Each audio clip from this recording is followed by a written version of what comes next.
Well, with the harvest over at long last, many of you, I'm sure, will be thinking of autumn and winter work on your farms. Ploughing, cultivating, rotavating. These are just a few of the many jobs which call on the tractor to supply the source of power. Tractors are supplied by the manufacturers in various types and sizes, with a large range of fittings for various purposes, all costing quite a lot of money. And if the operator is to get the best results from his tractor, he must see that the machine is maintained regularly and properly. With this in mind, I'm going to take a look at some of the major points on this tractor here which must be attended to regularly. The first thing we have here is the air filter, which serves the purpose of filtering the air which eventually goes on and mixes with the diesel fuel in the engine. The air filter consists of this container here. On top of the container we have this louvered lid which serves to restrict particles of straw from entering the cleaner.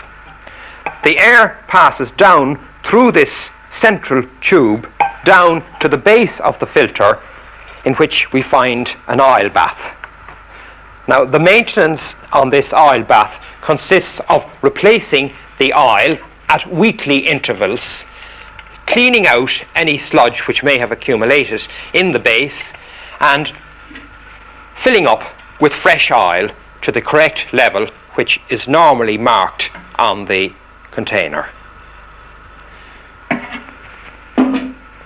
Now, as I said, the air enters this oil bath, and as it does, it passes through the oil and back up through this wire filter, which again should be washed in petrol and cleaned of any pieces of chaff or dirt which may have accumulated. Replace these, making sure that the clips bed in properly, and we see that the unit is then ready for action, drawing in its air through the centre, through the oil bath, to the outer section of the filter, and on through this pipe up to the induction manifold. The electrical system comes in for a lot of hard work over the winter months, and it is important to see that the dynamo is functioning properly, that the fan vent is in good condition, and that the tension is correct. The battery is the unit which supplies the source of starting power, and naturally over the winter months it will be called on to work fairly hard. Maintenance consists of topping up each cell regularly with distilled water, once a week under normal working conditions and more often under hot conditions.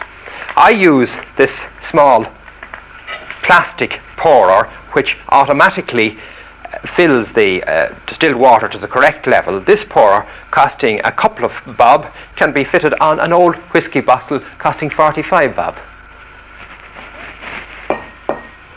One of the causes of difficult starting may be that the battery terminals are corroded. It's a good idea to check that the battery terminals are clean and free from any mould. We should look on the terminal attached to the lead and on the terminal to the battery itself, cleaning off any dirt which may have accumulated. When replacing, put a little Vaseline on both terminals to prevent any further mould. Tighten the terminal firmly to make sure that the connection is good, and repeat the operation on the other terminal over here. Of course, all I've said presupposes that the battery is itself in good condition.